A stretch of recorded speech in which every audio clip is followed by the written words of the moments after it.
Can skin cancer be prevented? Skin cancer can be prevented by avoiding the sun. The UV rays are what causes damage to the top layer of the skin and starts to cause skin cancer. If we protect ourselves from skin cancer, those UV rays won't damage the underlying skin.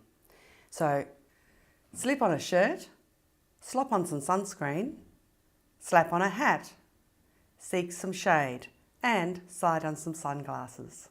If you've already had a lot of sun exposure, especially as children, you will need to see your skin cancer doctor regularly to have small lesions treated before they turn into skin cancers.